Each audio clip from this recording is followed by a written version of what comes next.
Voilà, comme ça j'enregistre. Donc, je vous disais qu'il y a, on a vu qu'il y a 3 points importants, plusieurs points importants pour préparer votre examen, pour préparer l'examen, préparation de l'examen. Je répète les points importants. Point numéro 1, c'est le dossier projet que vous êtes en train de réaliser. Et respectez bien toutes les consignes que je vous ai données. Bien sûr que vous pouvez reprendre à votre sauce. L'essentiel, c'est de les respecter. Ensuite, deuxième point, ce sera la préparation du PowerPoint qui sera le support pour votre soutenance.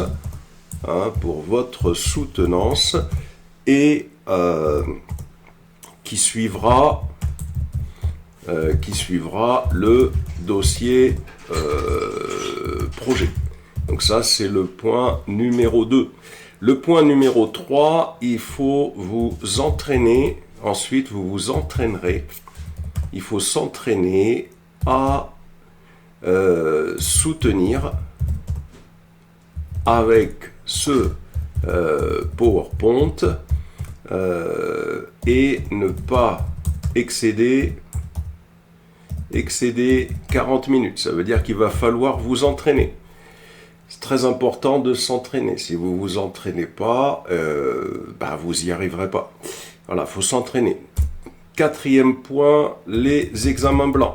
C'est-à-dire que il faut que vous soyez prêts d'ici le 20 juillet avec le PowerPoint préparé pour l'examen blanc. L'examen blanc, ça veut dire qu'on va réaliser devant toute la classe, chacun d'entre vous passe pour soutenir et toute la classe va pouvoir comme ça assister plusieurs fois à des soutenances, aux conseils qui vont être donnés, à des questions, et ça vous permettra de casser l'angoisse et ça permettra de voir quel type de questions peuvent être posées, sachant que les questions, vous les préparez à l'avance.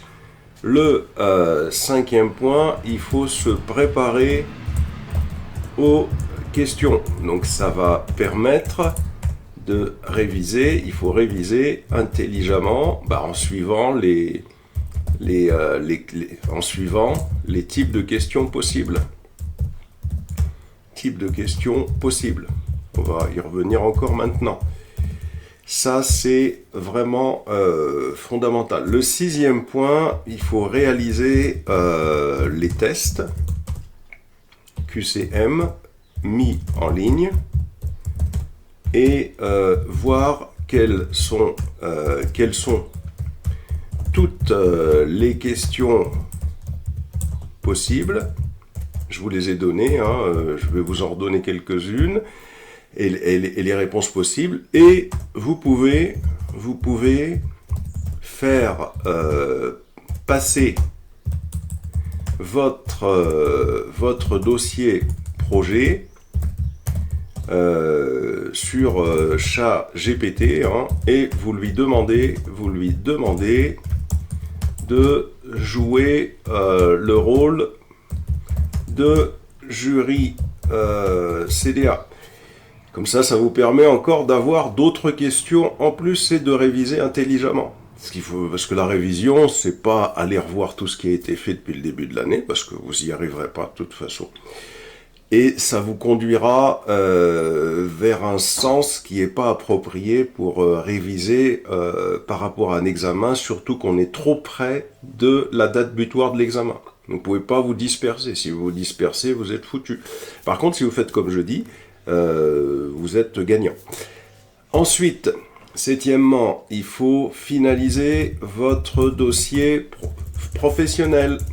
Finaliser votre dossier professionnel. Huitièmement, et c'est le dernier point, pour que je remplisse les livrets d'évaluation, vos livrets d'évaluation, il faut que j'ai une copie de votre dossier projet,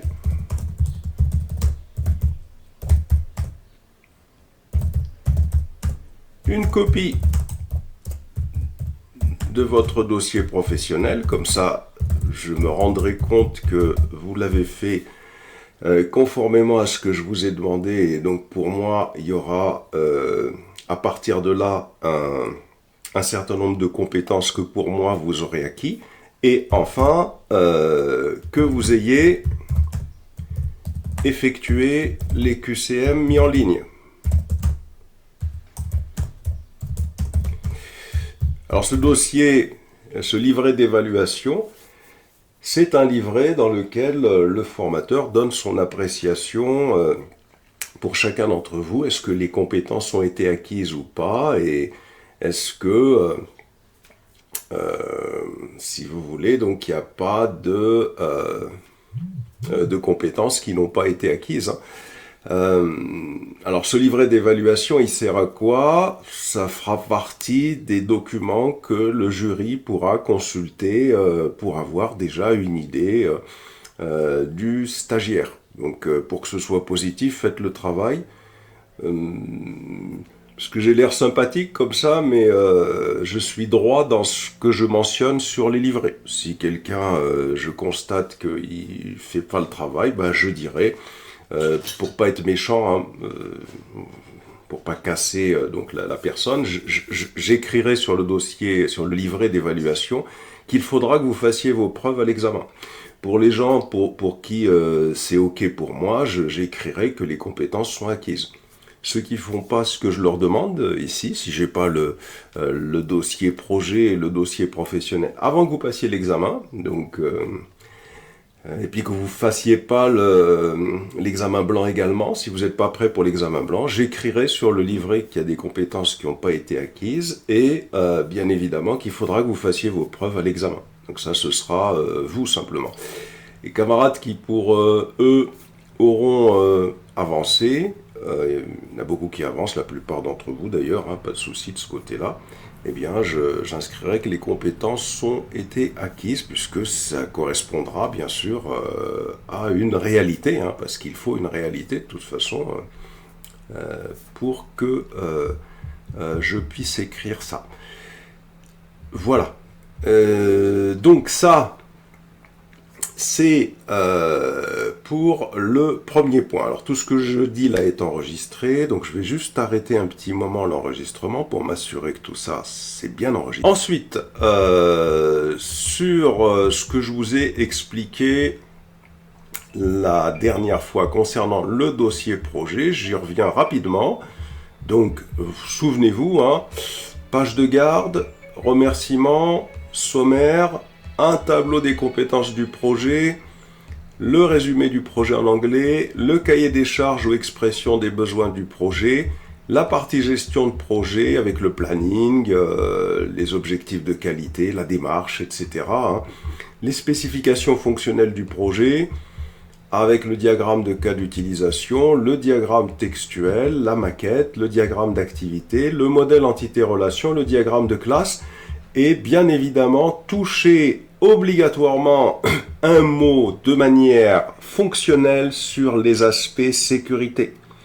Vous expliquez que vous avez mis en place, donc que l'objectif consistera à mettre en place un ensemble de mécanismes de protection pour, ici j'ai mis quelques éléments pour que les utilisateurs soient authentifiés, que les données soient protégées, et vous pouvez continuer à expliquer les autres aspects de la sécurité que vous allez toucher, mais au niveau fonctionnel, pas de technologie ici.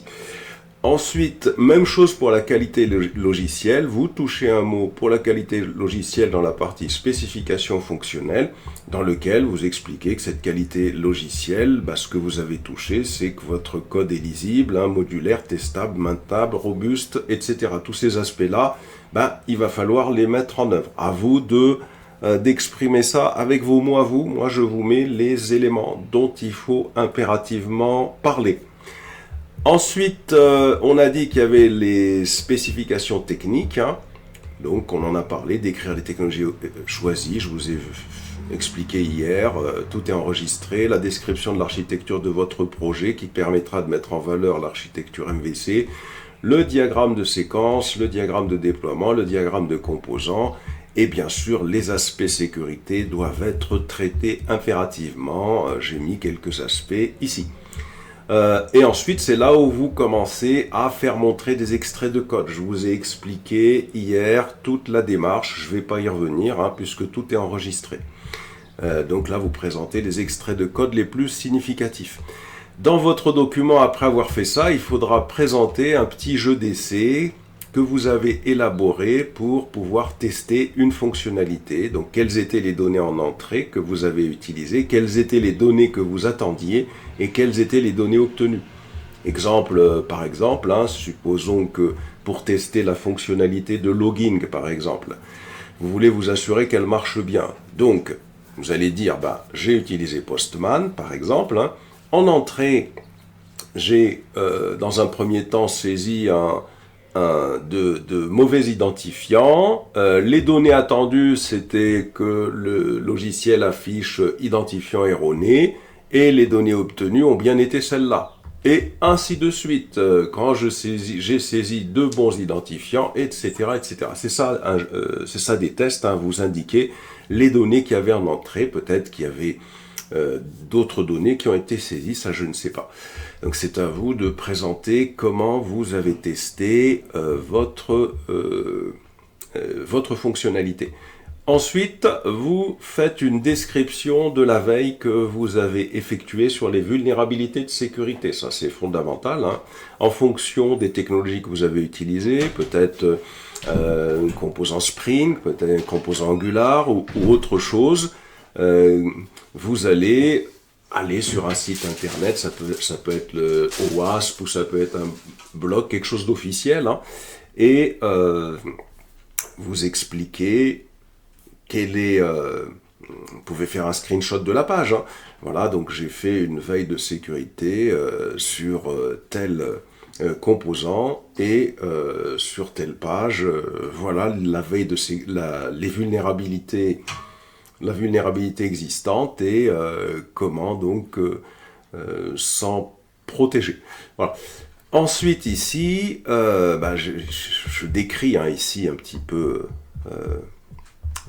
sur quoi doit porter la veille, c'est tout ce qu'il y a dans le référentiel. Et puis ensuite, vous avez une description d'une situation de travail qui a nécessité une recherche de votre part, peut-être un composant que vous vouliez prendre en main, et il faut expliquer sur quel site vous avez été éventuellement, avec un screenshot.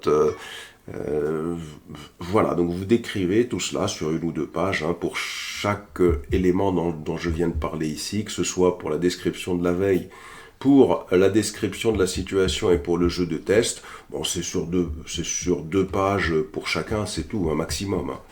Et puis faites une conclusion, attention, la conclusion est fondamentale. Conclusion concernant le projet, qu'est-ce que éventuellement il vous a apporté, les évolutions futures de votre projet, pourquoi pas.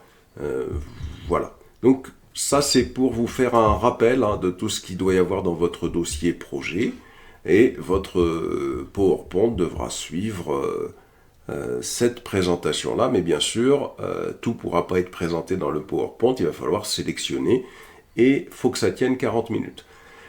Ensuite, ici, vous voyez, ce qui est très important, je ne l'ai peut-être pas dit au départ, je le redis ici, voilà, c'est que quand vous préparez un examen, c'est comme la conduite, en réalité, le dossier projet. Quand vous avez fini le dossier projet, vous avez fini tous les documents, ça ne veut absolument pas dire que vous allez avoir votre examen à jamais. Ça veut dire tout simplement que vous avez les supports qui vont vous permettre de passer cet examen. C'est tout ce que ça veut dire. Et donc, il faut impérativement, à côté de ça, préparer les types de questions qu'on peut vous poser. Attention, donc ici, regardez, je le mets en très très grand. Impérativement, préparer les questions et réponse possible. Ça peut se faire sous forme de... C'est comme une révision en fin de compte. Ça, c'est super important de préparer les questions et réponses possibles parce que c'est pas parce que vous avez fait un dossier projet, c'est pas parce que vous avez un super livret, c'est pas parce que vous avez le dossier professionnel, c'est pas parce que votre code marche que c'est bon, le diplôme est dans la poche. Alors, vous pouvez avoir tout ça qui est fait, vous pouvez avoir tout fait, et puis en fin de compte... Quand on va commencer à vous cribler de questions, on constate que ça ne tient pas la route, donc on comprend que ça ne va pas le faire, et donc vous n'aurez pas votre diplôme. À la rigueur, il vaut mieux rien préparer, puis y aller répondre aux questions, si c'est ça que vous voulez que je vous dise. Donc voilà, donc ça c'est fondamental de impérativement préparer les questions et réponses possibles et bien évidemment la partie également, je le répète encore une fois, la partie examen blanc. Voilà, celui qui me dira qu'il n'est pas prêt pour l'examen blanc, c'est pas grave, c'est votre droit de ne pas le passer. Ben moi je lui répondrai que ça va pas le faire pour lui. Alors, c'est important. Voilà. Donc je vous ai mis en dessous encore quelques questions possibles et des réponses. Vous voyez, il faut vraiment... parce que c'est vrai que les questions et réponses, on peut se dire, bon, il peut y en avoir une multitude, mais généralement, il n'y en a pas tant que ça. Vous voyez, par exemple, ici, pour les questions possibles à l'examen, on peut vous poser des questions sur le diagramme de cas d'utilisation. Je vous ai mis quelques questions possibles ici et les réponses à apporter que vous pouvez détailler si vous voulez. Ici, voilà, ça c'est des questions sur... vous les voyez, 1, 2, 3, je ne vais pas toutes les lire, à vous de le faire. Par exemple, quand je descends, vous voyez, on va descendre par exemple ici, vous avez... Voilà, sur la sécurité, on vous posera, c'est certain, des questions. Vous avez la question possible et la réponse que vous pouvez apporter. Sur la qualité logicielle, on vous posera des questions. Vous avez les questions type. Tu fais des tests, lesquels, comment as-tu structuré ton code pour le maintenir? Peux-tu expliquer un design pattern que tu as utilisé? Quelle est la différence entre un code fonctionnel et code de qualité? Vous voyez, c'est des questions qui désarçonnent un petit peu et vous avez des réponses possibles ici. Pour les diagrammes UML, on peut vous poser des questions. Quelle est la différence entre agrégation et composition? Et tape, on le prend dans la gueule. Et là, on n'arrive pas à répondre à la question alors que c'est une caractéristique du diagramme de classe. Vous avez les réponses possibles. Allez les détailler si vous voulez. Et un exemple ici. C'est des questions qui arrivent quasiment 100% du temps. Qu'est-ce que l'héritage en UML, par exemple? Qu'est-ce qu'une généralisation? Vous voyez, ça, c'est des questions qui, à 100%, elles arrivent quand on veut poser des questions sur l'UML. Combien y a-t-il de diagrammes UML? Vous voyez, vous avez les réponses ici, en dessous, que vous pouvez redétailler. Une question qui peut arriver, vous désarçonner, la différence entre un diagramme de séquence et un diagramme d'activité. Et paf, on est un peu embêté. Là, vous avez les différences entre les deux. C'est important, vous voyez, de se préparer à ce type de questions. Qu'est-ce qu'une multiplicité, une cardinalité? Il faut savoir expliquer. Il y a des questions avancées sur l'UML. Qu'est-ce qu'une interface en UML? Et paf, on est emmerdé.